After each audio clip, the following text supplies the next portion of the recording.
오늘 본문의 말씀을 가지고 영적 전쟁을 이기는 유일한 길이라는 제목으로 하나님의 말씀을 함께 나누도록 하겠습니다. 저희가 오늘 에베소서 이번 주 에베소서 2장 1절에서 7절 말씀을 이번 주 새벽 말씀 동행에서 함께 나누었었습니다. 그리고 1절에서 우리 7절 말씀을 이제 한 번에 우리가 오늘 주일 말씀에 나누게 되는데 에베소서 2장 1절에서 3절의 말씀을 보면 참 이 에베소서 1장의 내용하고 너무나 판이하게 다른 그 분위기를 우리가 좀 겪게 되는데 우리가 에베소서 1장에서 읽을 땐 어떻습니까? 하늘의 신령한 복에 대해서 함께 나누었고 우리가 하나님께 받은 상속과 우리가 성령의 인치심을 받은 것 그렇게 우리가 어떤 천국의 영광의 그 어떤 맛을 보는 그것이 에베소서 1장의 내용이었다면 여러분 이제 에베소서 2장으로 넘어올 때는 분위기가 완전히 바뀌는 것을 여러분 아마 보실 수 있으셨을 겁니다. 여러분 2장 1절부터 우리를 향해서 뭐라고 이야기합니까? 함께 읽겠습니다. 시작! 여러분도 전에는 허물과 죄로 죽었던 사람들입니다. 그러니까 에베소서 1장에서는 우리가 누리게 되는 어떤 정말 신령한 복에 대한 약속과 하나님의 그 영광에 대한 이야기를 그렇게 쏟아내다가 갑자기 2장 시작하자마자 야 너는 허물과 죄로 죽었던 사람이야 라고 이야기를 하는 거예요. 그러니까 충격적인 선언과 함께 2장이 시작되게 되는 것이죠. 그러니까 빛나는 어떤 그 보석을 구경하다가 갑자기 시궁창으로 떨어지는 것과 같은 그런 느낌이 들도록 지금 2장 1절이 시작되고 있어요. 그래서 2장 1절을 마주할 때 우리가 이렇게 좀 질문을 좀 해볼 필요가 있습니다. 왜 사도는 그 영광스러운 찬양을 앞에다가 그렇게 이야기해놓고는 뒤에 이렇게 어두운 우리의 과거사를 굳이 끄집어낼까? 라는 질문이죠. 그죠? 우리의 어두운 과거사잖아요. 어두운 과거사를 왜 끄집어낼까? 갑자기. 그런 질문을 우리가 던져보게 되는 겁니다. 저는 사도의 이 의도가 우리가 어디로부터 왔는지를 잊지 말라고. 그래서 이렇게 어둡고 칙칙한 우리의 과거사를 끄집어내는 것이다 라고 생각을 좀 해보게 되었습니다. 여러분 여러분 모든 성도는 그 삼중으로 포위된 그런 포로였습니다. 삼중의 세력에 포위된 포로였습니다. 이미 허물과 죄로 죽었던 사람들인데 이런 상황 속에서 세 가지의 세력들이 우리를 억압하고 있었습니다. 화면을 보시면 어떤 것들이 있었습니까? 오늘 말씀 속에 어떤 것이 있었어요? 첫째, 세상의 풍조가 있었습니다. 세상의 풍조가 우리를 붙잡았습니다. 세력이었습니다. 그리고 공중권세 잡은 자 누굽니까? 사탄이었습니다. 사탄이 또한 우리를 붙잡고 억압하고 포갑하는 세력이었습니다. 그리고 또 마지막으로 무엇이라고요? 육체의 정욕이었어요. 육체의 정욕이, 육체의 욕망이 우리를 끌고 다녔다고 사도가 우리의 과거사에 대해서 설명해 주고 있습니다. 이 세 가지의 세력 가운데 내가 있었던 거예요. 마치 감옥처럼 말입니다. 사도의 설명을 듣고 우리가 생각할 수 있는 건 이겁니다. 여러분 스스로의 힘으로 이 세 가지의 세력 사이에 있는 감옥처럼 갇혀있는 내가 내 스스로의 힘으로 탈출할 수 있을까요? 여러분 여기서 끊고 나아갈 수 있는 부분이 있으십니까? 어디 빈틈이라도 있습니까? 없습니다. 이 감옥에서 끄집어 나아가려면 위에서 누군가가 나를 끌어다가 밖으로 빼내 주어야 됩니다. 이 감옥에서 어떻게 나갈 도리가 없습니다. 이 세 가지의 세력이 너무나 강력하기 때문에 이 안에 있는 나는 하나님께 가까워질래야 가까워질 수 없는 그런 존재였었습니다. 그런데 하나님께서요, 정말 일방적인 은혜로 저와 여러분을 이 감옥에서 건져서 밖으로 빼내신 거예요. 위에서 건져 올리신 거예요. 그 위대하신 분의 손이 저와 여러분을 이 감옥에서 건져서 밖으로 꺼내 놓으신 거예요. 그리스도의 십자가의 그 능력으로 주님께서 우리를 이 감옥에서 건져내셨습니다. 우리를 자유하게 하셨습니다. 우리는 더 이상 이 세 세력 사이에 저 감옥 안에 갇혀 있는 존재가 아닙니다. 우리는 밖으로 나와 있는 존재입니다. 자유하게 된 사람들입니다. 여러분, 그런데 되게 중요한 건 뭐냐면 반드시 기억해야 될 중요한 사항. 여러분, 이 세 가지 세력이 우리에 대한 주권, 주도권, 지배력은 빼앗겼지만 여전히 저와 여러분, 우리 모든 성도들을 공격하고 있다라는 사실입니다. 여러분, 그거 기억하셔야 돼요. 기억하셔야 돼요. 우리를 공격하고 있어요. 하나님과 멀어지게 만들기 위해서, 하나님과 더 이상 가까워지지 않게 하기 위해서 온갖 방해를 하고 있다는 것을 여러분 기억하셔야 돼요. 세상은 계속해서 유혹합니다. 사탄은 끊임없이 우리를 속입니다. 이 거짓의 아비는 우리를 끊임없이 속입니다. 육체는 여전히 우리를 죄의 길로 이끌려고 합니다. 여러분, 존 버년이 그 철로역정이라는 책을 지었었어요. 철로역정 여러분 혹시 들어보셨나요? 제목은 한번 들어보셨을 것 같아요. 아마 책 표지가 있을 겁니다. 필그림스 프로그레스라고 해서 이 철로역정입니다. 근데 이 책 안에는 이런 상황, 우리가 지금 주어져 있는 이런 상황을 잘 보여주는 그 한 장의 이야기가 남아 있습니다. 바로 이 크리스찬이, 여기 주인공이에요. 이 주인공 크리스찬이 하나님의 어떤 성도를 향해 걸어가고 있는 그 와중에 이 의심의 성을 지나다가 절망의 감옥에 갇힌 그 내용이 여기에 나옵니다. 거인 절망에게 붙잡혀서 이 지하 감옥에 갇혀 있는 주인공 크리스찬에 대한 이야기가 이 철로역정 가운데 나와요. 그런데 이 상황에서 이 크리스찬에게 놀랍게도 뭐가 있었냐면 이 품 안에 약속이라는 열쇠가 있었어요. 약속이라는 열쇠. 이 약속이라는 열쇠가 뭐냐면 하나님의 그 지극히 크고 보배로운 약속들이라는 베드로후서 1장 4절을 지금 상징하는 열쇠거든요. 근데 이 열쇠가 어떤 역할을 하냐면 이 절망의 감옥에 갇혀 있는 이 절망의 감옥 안에 있는 문들을 다 열 수 있는 마스터키예요. 다 열 수 있었어요.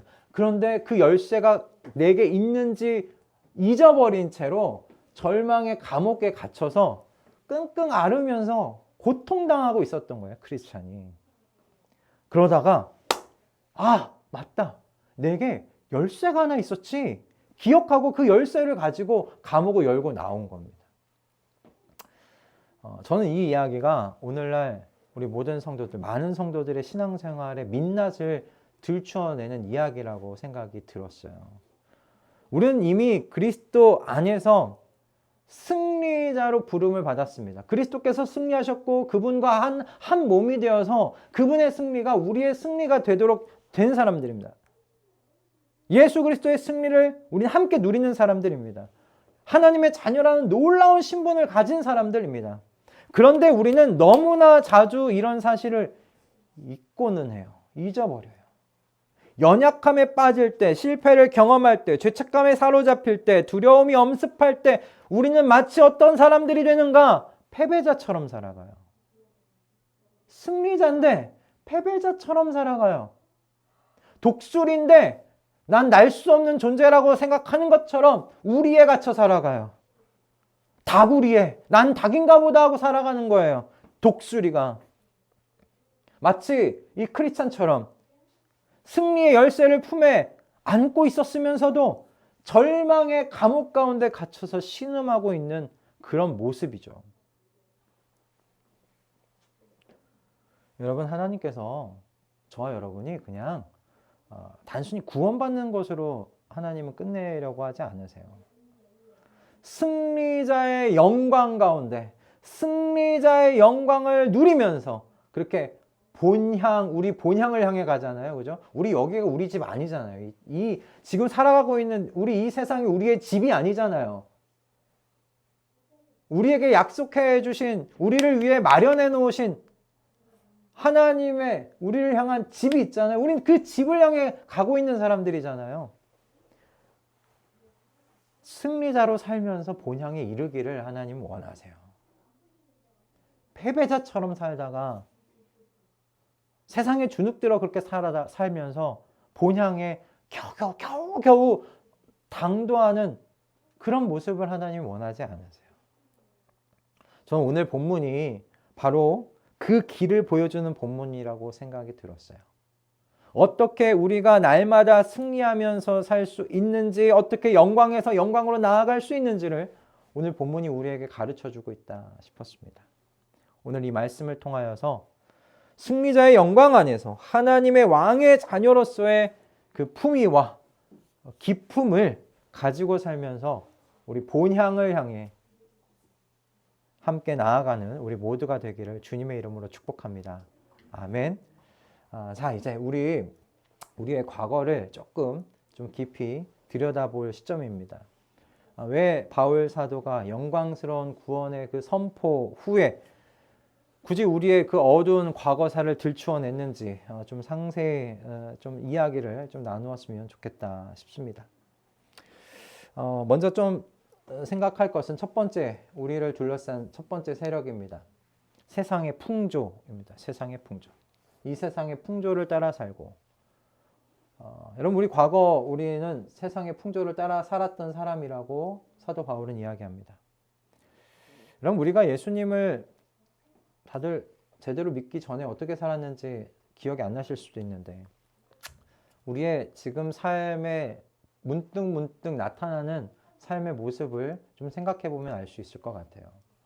우리에게 문득 보여주는 것 중에 하나가 이거 아닙니까? 세상이 야, 이렇게 사는 게 정상이야 라고 말을 하면 혹하는 것이 있지 않습니까? 아, 그런가? 이렇게 사는 게 정상인가? 다들 그렇게 사는데 나도 이 정도면 이렇게 살아도 되는 거 아닌가? 그런 생각들 가끔 좀 생각이 들곤 하지 않으십니까? 많은 사람들이 이렇게 사는 게 정상이야 라고 하며 그렇게 큰 대로를 향해 갈 때 그 대로를 향해서 우리도 같이 따라가고자 하는 마음들이 조금씩 있지 않은가 싶어요. 파락군 근처에서 살아야 좋은 학교 가고 좋은 학교를 가야 좋은 직장 갈 수 있다는 많은 사람들이 걸어가는 그 길 위에서 우리 가치들 많이 휩쓸려 살지 않던가 입니다. 뭐 하나의 예이죠. 성공이 최고라고 하면 성공을 따라 살고 돈이 전부라면 돈을 쫓아가는 겁니다. 외모가 중요하다고 하면 그 외모를 가꾸는데 온갖 힘을 쏟는 것처럼 말입니다. 여러분, 그런 삶이 어떤 거냐면 세상의 풍조를 따라 사는 그 삶이 어떤 거냐면 여러분 생명을 잃은 죽은 물고기처럼 사는 인생인 거예요. 사진을 하나 좀 볼까요? 죽은 물고기는 여러분 어떻습니까? 죽은 물고기. 생명을 잃은 물고기는 강물이요. 흐르는 대로 떠내려 가는 거예요. 생명을 잃은 물고기가 강을 거슬러 올라가시는 거 여러분 본 적 있으십니까? 생명을 잃으면요. 그냥 강 흐름이 어디를 향해 가든지 그냥 따라가게 되는 겁니다. 그게 생명을 잃은 겁니다. 영적으로 죽었기 때문에 세상의 흐름에 저항할 힘이 없는 겁니다. 영적으로 죽었기 때문에 그렇게 영적인 것, 하나님의 본향을 향해 나아가는 것 생각할 힘이 없는 겁니다. 거슬러 살아가는 건 어떤 것인가 볼까요? 생명이 있는 물고기가 거슬러 삽니다, 여러분. 오직 살아있는 물고기, 생명이 있는 물고기만이 물살을 거슬러 올라갑니다. 마찬가지예요. 영적으로 여러분 살아있는 사람, 생명을 가진 사람이 세상의 풍조를 거스르면서 사는 겁니다. 그리고 그렇게 살 수 있습니다. 하나님께서 우리에게 생명을 주셨습니다. 왜요? 세상의 풍조를 따라 사는 사람들 만들지 않고 세상의 풍조를 거슬러서 살아가는 사람 되게 하시려고 우리에게 생명을 주셨습니다. 부활의 생명을 우리의 것이 되게 하셨습니다. 예수 그리스도의 생명으로 살아있는 우리 물고기들 만들어주신 줄을 믿습니다. 새로운 피조물 되게 하신 줄을 믿습니다. 여러분, 우리는 새로운 피조물들입니다. 그리스도 예수 안에서 우리는 새롭게 빚어진 사람들인 줄로 믿습니다. 새롭게 빚어진, 새롭게 주신 그 생명을 가지고 여러분, 우리 세상의 풍조를 거스르면서 세상과 좀 다르게 우리 살아가 보시는 우리 가족들 다 되실 수 있기를 주님의 이름으로 축복합니다. 여러분, 두 번째 세력은 무엇이었습니까? 공중권세를 잡은 자, 뭡니까? 사탄이었죠. 사탄. 여러분, 사탄의 공격이 얼마나 교활한지 모릅니다. 여러분, 사탄은 처음부터 아담과 하와를 속이는 존재로 나오지 않았습니까? 여러분, 사탄의 가장 기본적이고 강력한 공격은 뭐냐면 속이는 거예요. 주님께서도 그렇게 말씀해요. 거짓의 아비라고 이야기하지 않습니까? 처음에는 작은 의심을 심어 놓습니다. 정말 하나님이 계실까? 같은 그런 작은 의심을 심어 놓습니다. 그리고 다음엔 우리에게 합리화 같은 것을 시켜요. 야, 이 정도 죄는 괜찮아. 남들도 다 그렇게 살아. 우리에게 합리화를 시키면서 우리로 하여금 그렇게 살아가도록 부추깁니다. 그런데 사탄이 뭘 잘하시는지 아세요? 갑자기 뒤통수를 딱 때리는 걸 너무 잘해요. 사탄이 이렇게 이야기해요. 뒤통수를 치면서 야, 넌 이미 실패한 존재야. 넌 이미 실패했어. 네 인생 끝났어 이제. 너 같은 걸 하나님이 어떻게 다시 사랑하실 수 있겠어? 넌 하나님에게서 이제 멀어진 존재야. 하나님도 널 포기하셨을 거야. 라고 말하면서 절망에 빠뜨리는 거죠. 사탄이 이런 식으로 우리의 생각을 조정하는 데 능합니다. 거짓을 진실처럼 보이게 하고 죄를 매력적으로 포장하는데 사탄이 선수입니다. 그렇게 사탄의 거짓말에 우리가 속아서 하나님을 의심하고 죄의 길로 빠져들어가는 거죠. 마치 거미줄에 걸린 곤충과 같이 벗어나려고 버둥버둥 하면 더더욱 그 거미줄에 걸리는 것처럼 말입니다. 하지만 여기에 있는 우리 모두는 다 이 거미줄에서 풀려난 자유인이 된 줄로 믿습니다. 자유에서 하늘을 날아다니는 존재가 된 줄로 믿습니다. 여러분, 우린 더 이상 이 죄의 권세에 우리 얽매여 있지 않습니다. 사탄의 권세에 우리 눌려 있지 않습니다. 우린 벗어난 사람들입니다. 하나님의 사랑이 뭔지를 아는 사람들입니다. 그 사랑이 그 어떤 것으로도 끊어질 수 없는 그 사랑인 것을 우리가 경험한 사람들인 줄 믿습니다. 그 사랑을 믿으시고 사탄의 속임에 넘어가지 않으시기를 주님의 이름으로 축복합니다. 우리를 둘러쌌던 그 세 번째 세력이 그러면 그 다음에 뭐였습니까? 마지막으로 육체의 정욕이었습니다. 정욕이었습니다. 이거는 좀 달라요. 그죠? 나머지 두 개, 세상의 풍조, 사탄, 우리 외부의 적이었잖아요. 근데 육체의 정욕은 우리 내부의 적입니다. 그러니까 얼마나 이 죄의 사슬이, 우리를 올가매는 사슬이 완벽합니까? 외부에도 적이 있고요. 내부에도 적이 있어서 옴짝달싹 할 수 없게 만들었던 거예요. 이런 상황 속에서 육체의 욕망이 우리에게 계속 합리화를 시킵니다. 밖에서 유혹이 들어오면 그 유혹에 동조하기 위해서 우리에게 합리화를 시키는 거예요. 야, 대강 이런 것들 아닐까 싶어요. 너가 좀 먼저 행복해야지. 남들도 행복하게 만들 수 있어. 무엇보다도 너가 먼저야, 너가. 야, 그리고 이런 너의 발전을 위해서는 야, 이렇게 투자는 해야지. 그리고 한 번은 누구나 다 그렇게 해. 한 번은 다 그렇게 누구나 넘어질 수 있잖아, 죄. 다음번에 안 하면 되지 뭐. 이런 식으로 우리의 이기적인 어떤 선택을 정당화시키는 거예요. 계속 정당화시켜요, 우리 스스로를. 그래서 결국에는 하나님의 뜻이 아니라 무엇을 따라 살아가게 만드느냐? 내 안에 있는 욕망을, 내 안에 있는 정욕을 따라 내 마음이 원하는 대로, 내 뜻이 원하는 대로 사는 게 되게 자연스럽고 편한 사람이 되게 만들어요. 그렇게 길을 내버리는 거죠. 내 뜻대로 살아가는 게 쉽고, 내 뜻대로 결정하고 살아가는 게 편한 사람들 되게 만드는 겁니다. 그러면 하나님에게서 가까워질래야 가까워질 수가 없어요. 계속 제자리 걸음인 거예요. 계속.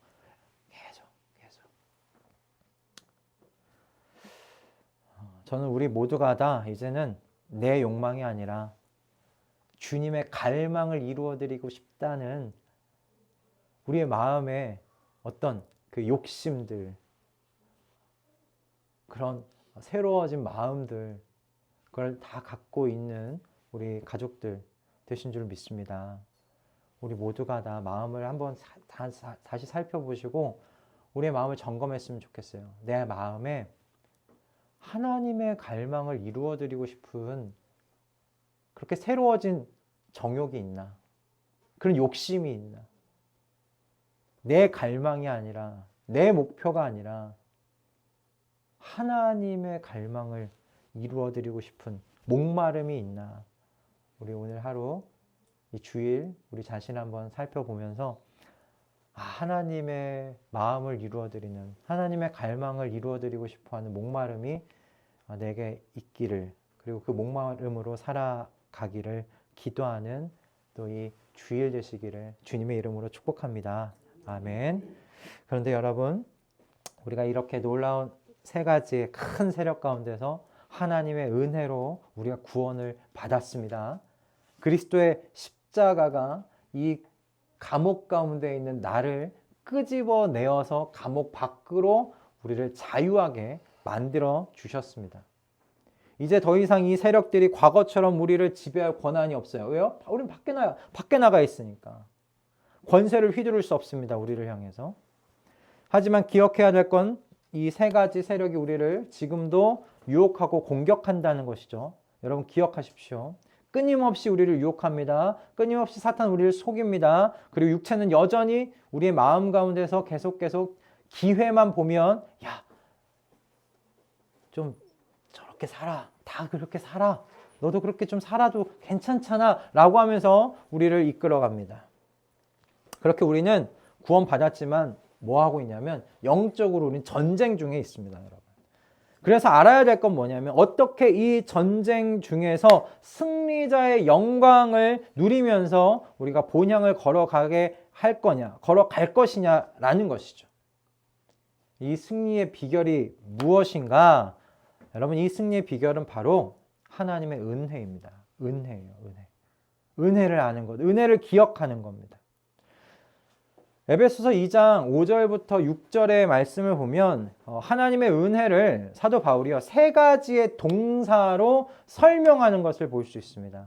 세 가지의 동사입니다. 어떤 거냐면 함께 볼게요. 함께 읽겠습니다. 함께 살리셨고, 그리고 함께 일으키셨고, 함께 앉히셨다라는 이 세 가지 동사로 우리에게 주신 하나님의 은혜를 설명합니다. 그리고 나를 둘러싼 이 하나님의 은혜, 어떤 의미에서는 이렇게 표현해도 괜찮을지 모르겠는데 은혜의 어떤 감옥이라고 해야 할까요?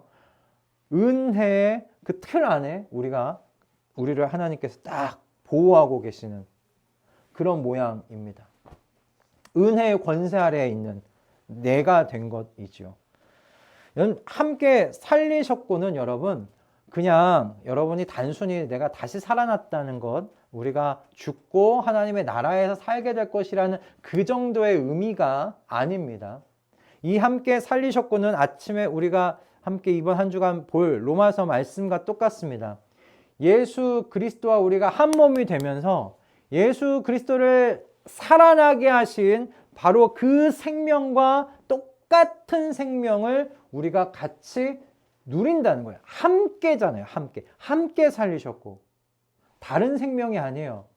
예수 그리스도께서 죽음에서 부활하셔서 갖게 된 그 생명, 그 생명과 똑같은 생명을 우리가 갖고 누리게 하셨다는 겁니다. 마치 애벌레가 나비가 된 것처럼 완전히 새로운 존재가 되게 하셨다는 거예요. 부활의 생명이 저와 여러분에게 온 것입니다. 할렐루야. 얼마나 놀라운 일입니까? 두 번째, 여러분 함께 일으키셨고, 이것은요 예수님께서 무덤에서 부활하실 때 우리도 영적으로 이미 같이 일으킴을 받았다. 그런 의미입니다. 그러니까 쉽게 이야기하면 여러분 이렇게 이해하시면 좋겠어요. 예수님께서 죽음에서 부활하셨다는 죽음을 이겼어요? 졌어요? 죽음에. 이겼어요. 그렇죠? 죽음에서 이기셨어요. 죽음의 권세를 깨버리셨어요. 죽음의 권세에서 승리하셨어요. 그죠? 함께 일으키셨고는 그 죽음의 권세에서 완전히 해방되시고 승리하신 그 해방과 승리가 우리의 것이 되었다는 거예요. 우리도 똑같이 죽음을 이겼다라고 이야기하는 겁니다. 마치 오랫동안 지하 감옥에 갇혀있던 죄수가 햇빛 가득한 자유의 세계로 나아온 것과 같이 되었다는 그런 의미예요. 더 이상 우리는 죄와 사망의 법 아래에 있지 않습니다. 우리는 이미 죽음을 이겼습니다. 예수 그리스도와 함께 죽음을 이긴 사람들입니다. 생명의 성령의 법, 생명의 법 아래에 있게 된 사람들인 줄로 믿습니다. 여러분 그렇게 새로운 존재들이 되었습니다. 여러분 꼭 기억하십시오.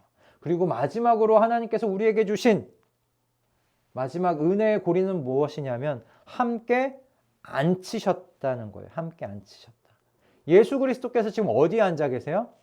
부활하셔서 승천하시고 하나님 우편에 앉아 계신다고 이야기하잖아요.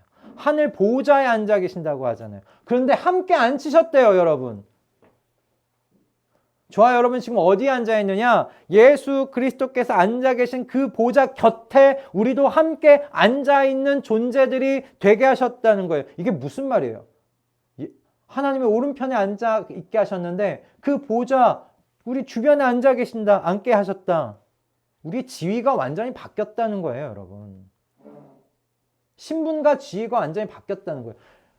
여러분이 지금 눈에 보이기에는 우리가 여기서 비록 우리가 육체적으로는 보잘것없이 보일지 모르겠지만 여러분이 우리의 눈으로 바라보는 우리의 모습이 전부가 아니라는 것을 여러분 기억하십시오. 여러분은 이미 하늘에 앉아 있는 사람들입니다. 하나님 나라의 상속자가 된 사람들입니다. 예수 그리스도 하나님의 우편에 앉아 계신 그분과 함께 앉아 있는 사람들 된 사람들입니다. 지금 이게 우리에게 일어난 일이에요. 여러분 이 원어를 보면 함께 살리셨고 함께 일으키셨고 함께 앉히셨다. 이게 미래가 아닙니다. 미래에 일어날 어떤 약속에 대해서 이야기한 게 아니에요. 함께 살리실 거다, 함께 일으키실 거다, 함께 앉히실 거다. 이렇게 우리에게 약속으로 미래를 이야기하는 게 아니라 원어를 보면 뭐라고 되어 있냐면 이게 완료형입니다. 다 과거에 끝난 일이에요. 이게 무슨 말인가? 과거에 이미 이루어진 일이고 과거에 이미 이루어진 일이 현재도 지금 계속 우리에게 영향을 미치고 있는 거예요. 함께 살리셨고 과거에 이미 함께 살렸어요. 우리는 예수 그리스도 안에서 이미 다 살았어요. 그리고 지금도 누리고 있어요. 그것을 함께 일으키셨고도 마찬가지고 함께 앉히셨다는 것도 마찬가지입니다. 현재 우리는 이미 예수 그리스도와 함께 앉아 있습니다. 하늘에.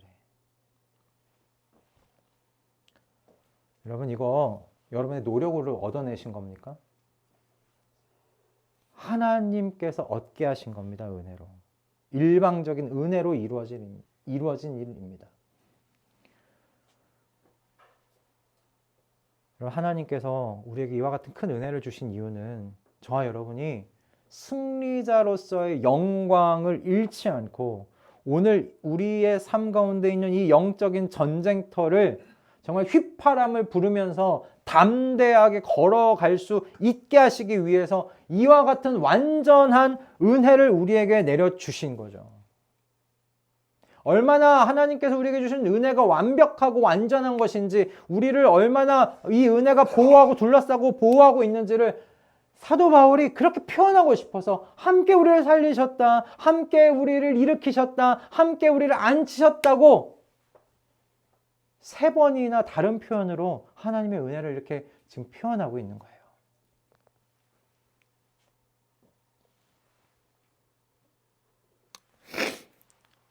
여러분 그래서 7절에서요 하나님께서 이렇게 바울이 이렇게 이야기합니다. 7절의 말씀, 하나님의 은혜를 놓치지 말라는 역설적으로 7절 말씀 우리에게 주는데 이렇게 이야기합니다. 함께 마지막으로 7절 좀 읽어보겠습니다. 시작. 그것은 하나님께서 그리스도 예수 안에서 우리에게 자비로 베풀어 주신 그 은혜가 얼마나 풍성한지를 장차 올 모든 세대에게 드러내 보이시기 위함입니다. 아멘. 하나님께서 이 놀라운 은혜를 뭐라고요? 장차 올 모든 세대에게 어떻게 하기를 원하신다고요? 드러내 보이시기를 원하신다고 지금 이야기하고 계세요. 여러분, 모든 세대가 왜 이 은혜를 알아야 할까요? 왜 모든 세대가 이 은혜 가운데 있어야 할까요? 여러분, 은혜 가운데 있어야 승리자의 영광 가운데 영적 전쟁터를 담대하게 걸어갈 수 있기 때문에 그래요.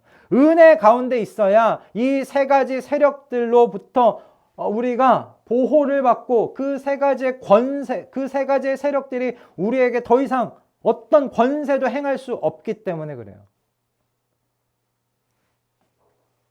우리 앞에 좀 볼까요? 그 마지막 은혜 틀. 여러분, 이 은혜 가운데 있어야 돼요. 은혜의 틀 가운데 있어야 돼요. 이 은혜를 알게 하시기 위해서, 이 틀 가운데 살게 하시기 위해서 모든 세대에게 하나님께서 하나님의 은혜를 베푸신 은혜가 어떤 것인지를 전하래요. 드러내라고 이야기하시는 거죠.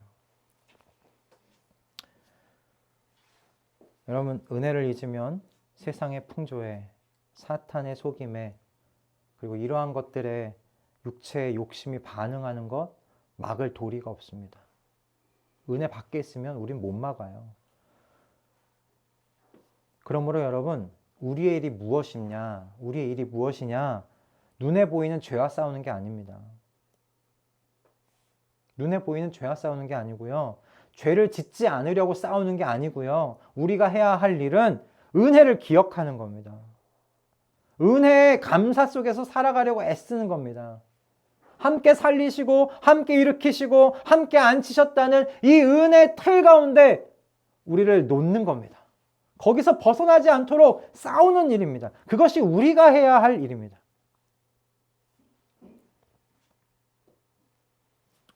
이것이 바로 영적 전쟁터를 승리자의 영광 속에서 걸어갈 수 있는 유일한 저는 길이라고 믿습니다. 은혜를 기억하는 사람만이 영광 속에서 걸어갈 것입니다. 은혜를 기억하는 사람만이 패배자로 살아가지 않을 것입니다.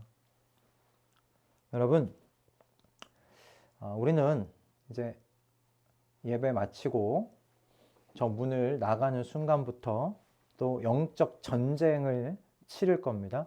영적 전쟁터를 향해 나아가는 사람입니다. 세상의 풍조, 세상의 가치관, 세상의 생각은 우리 휴대폰을 열 때부터 우리를 유혹합니다. 사탄은 끊임없이 우리를 계속 속입니다. 육체의 욕망은 여전히 저와 여러분을 죄의 길로 이끌러 가려고 할 겁니다. 하지만 이제 여러분, 오늘 이 말씀 속에서 꼭 알게 되신 줄 믿습니다. 그 모든 이 세 가지의 세력에서 우리가 이길 수 있는 유일한 비결은 은혜 가운데 나를 있게 하는 것입니다. 은혜를 벗어나지 않도록 하는 것입니다. 하나님의 은혜를 굳게 붙잡는 일입니다.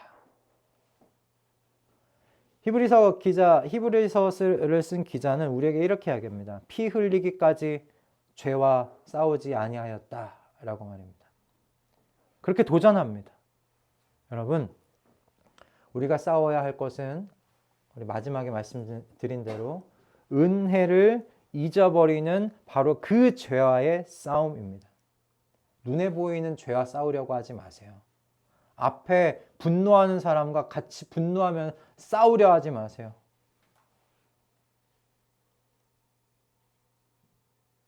내 안에 있는 감정, 죄를 짓게 만들려는 것, 그것을 생각하지 말아야지 하면서 그 죄와 싸우려고 하지 마세요. 싸울 것은 무엇이냐면 내게 주신 은혜를 기억하려는 싸움입니다. 은혜 안에 머물러 있게 하려는 싸움입니다. 여러분, 그것을 피 흘리기까지 처절하게 우리 한번 같이 싸워가 보십시다. 내 품 안에 있는 이 은혜의 열쇠를 빼앗아가려는 세력들로부터 그것을 어떻게든 빼앗기지 않겠다고 아픔을 감수하며 싸워 나아가는 저와 여러분 되기를 바랍니다. 여러분, 그게 영적인 야성입니다, 여러분. 싸우는 게 야성입니다. 은혜를 잊지 않기 위해 싸우는 게 야성입니다. 그 야성이, 영적인 야성이 우리에게 있기를 주님의 이름으로 축복합니다. 그래야 우리가 이 세상을 승리자로 살아갈 수 있게 될 줄로 믿습니다. 승리자로서 걸어가며 살아가게 될 줄로 믿습니다. 여러분, 이 싸움을 회피하지 마시고 싸워 가십시다. 여러분, 그것을 우리의 삶 가운데 적용하실 때 적용하는 건 어렵지 않아요. 여러분, 말씀을 제대로 묵상하십시오. 제대로 묵상하십시오. 말씀 안에서 하나님의 은혜를 기억하고 여기 있는 하나님의 은혜가 무엇인지를 건져 올리려고 여러분 애쓰십시오.